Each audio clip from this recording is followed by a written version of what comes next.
नमस्कार दोस्तों, स्वागत है आपका अपने चैनल जीले से प्रोज पर। चलिए आज हम पढ़ते हैं हिंदी व्याकरण और इसकी शुरुआत करते हैं वर्णमाला से। तो वर्णमाला को देखने से पहले हम क्या देखेंगे, वर्ण कि वर्ण क्या है। तो भाषा की सबसे छोटी इकाई ही क्या कहलाती है, वर्ण कहलाती है। क्या देख रहे हैं हम, वर्ण। और वर्ण क्या है, तो भाषा की सबसे छोटी इकाई, भाषा की सबसे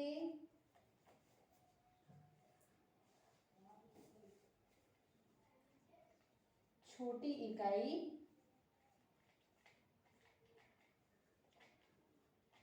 वर्ण कहलाती है। क्या दोस्तों, भाषा की सबसे छोटी इकाई वर्ण कहलाती है। अब बात आती है भाषा की कि भाषा क्या है।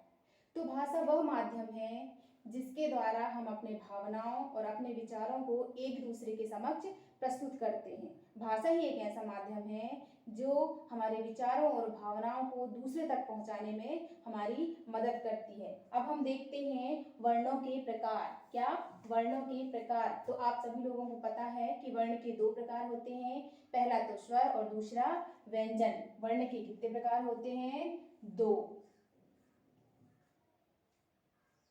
कौन कौन से, स्वर और व्यंजन, स्वर और व्यंजन। अब हम बात करते हैं यहां स्वर की। किसकी, स्वर की। तो सामान्य सा प्रश्न है, स्वर किसे कहते हैं, क्या है स्वर, स्वर की परिभाषा क्या है। तो वे वर्ण जो बिना किसी दूसरे वर्ण की सहायता के अर्थात स्वतंत्र रूप से बोले जाते हैं, स्वर कहलाते हैं। क्या, वे वर्ण जो बिना किसी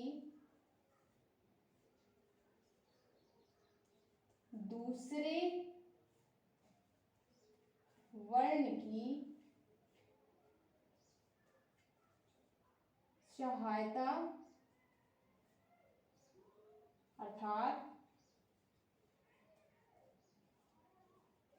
अर्थात स्वतंत्र रूप से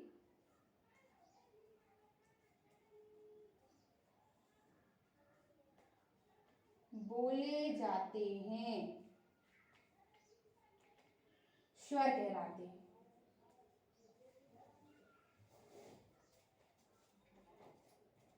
स्वर कहलाते हैं।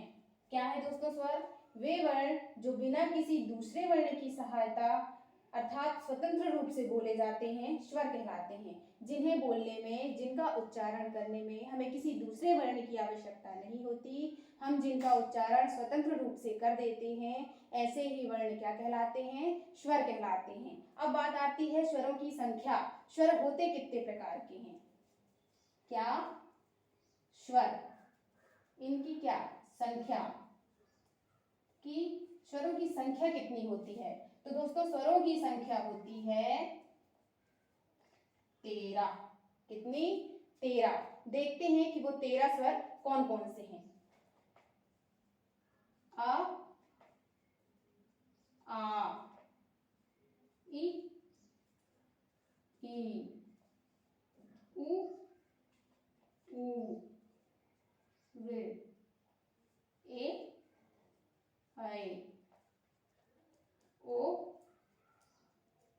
औ। और ये दो आहा। तो कितने स्वर हो गए दोस्तों हमारे पास, 13। आ, ई, उ, ऋ, ए, ऐ, ओ, औ और अंत के दो और आहा। अब बात करेंगे स्वरों का वर्गीकरण। क्या, स्वरों का वर्गीकरण।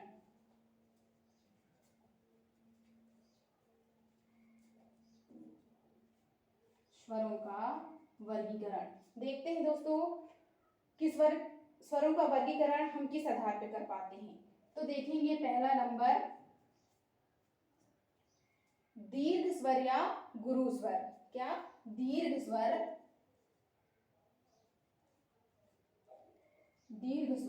और इसी को क्या बोलते हैं? गुरु।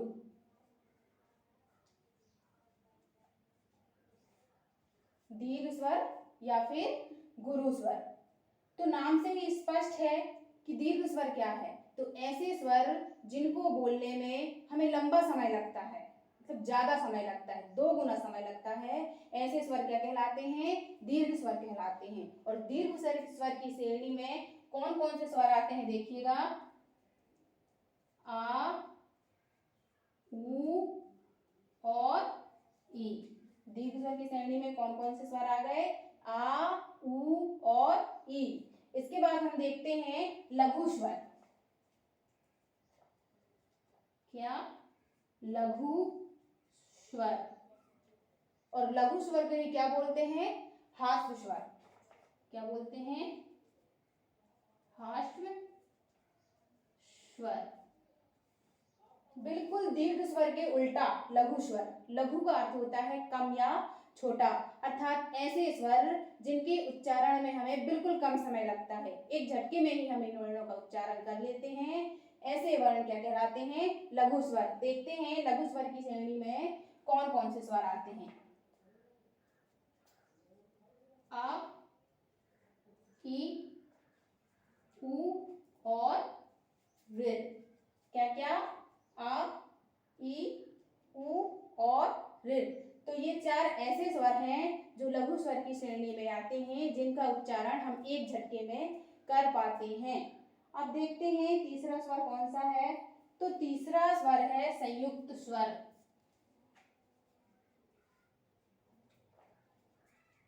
संयुक्त स्वर। क्या है संयुक्त स्वर? तो संयुक्त नाम से ही पता चल रहा है कि मिला हुआ, मेल, संयुक्त। ऐसे स्वर जो हमें 2 स्वरों की मेल से प्राप्त होते हैं, अर्थात 2 स्वरों की मेल से प्राप्त हुए स्वर को ही संयुक्त स्वर कहते हैं। अब देखते हैं कि हमारे पास संयुक्त स्वर हैं कितने। तो दोस्तों हमारे पास 4 संयुक्त स्वर हैं। कितने? 4। कौन कौन से देखेंगे? ए, ऐ, ओ, औ। कौन कौन से? ए, ऐ, ओ, औ। ये 4 स्वर दोस्तों संयुक्त स्वर की श्रेणी में आते हैं। अब देखते हैं कि ये जो संयुक्त स्वर हैं वे किन किन स्वरों के मेल से बने हुए हैं। तो सबसे पहले देखते हैं ए। ए जो है वो बना हुआ है छोटा आ और छोटी ई से। ए किस किस से मिलकर बना है दोस्तों? छोटा आ और छोटी ई से मिलकर बना है ए। अब बात करते हैं आई की। देखते हैं छोटा आ और ए से मिलकर, किससे? छोटा आ और ए से मिलकर ऐ स्वर प्राप्त होता है। अब बात करेंगे ओ की। तो छोटा आ और छोटा ऊ। क्या? छोटा आ और छोटा ऊ से मिलकर ओ मिलता है। इसी प्रकार छोटा आ और ओ से मिलकर हमें औ की प्राप्ति होती है। कैसे? छोटा आ और ई से मिलकर ए, छोटा आ और ए से मिलकर ऐ, छोटा आ और छोटा ऊ से मिलकर ओ, छोटा आ और ओ से मिलकर औ। इस प्रकार हमारे पास संयुक्त स्वर कितने हो गए? 4। अब बात करेंगे अयोग वाक्य की।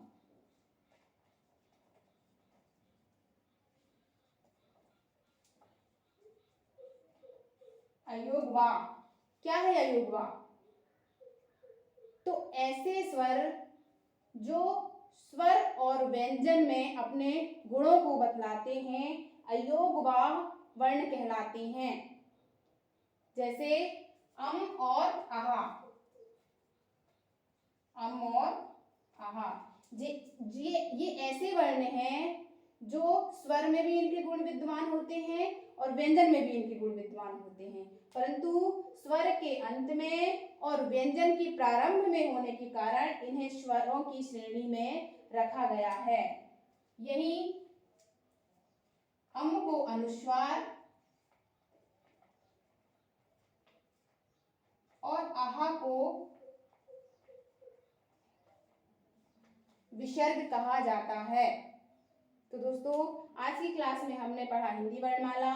हिंदी वर्णमाला में हमने वर्ण को देखा कि भाषा की सबसे छोटी इकाई ही वर्ण कहलाती है। वर्णों के दो भाग देखे, स्वर और व्यंजन। स्वर की परिभाषा बताया गया, स्वरों को वर्गीकरण किया गया और स्वरों की संख्या बताई गई। आज की क्लास के लिए इतना ही। आगे की क्लास से में जुड़े रहने के लिए जुड़े रहिए हमसे हमारे चैनल जीलेस अप्रोच पर, और वीडियो को देखने के लिए आपका बहुत धन्यवाद।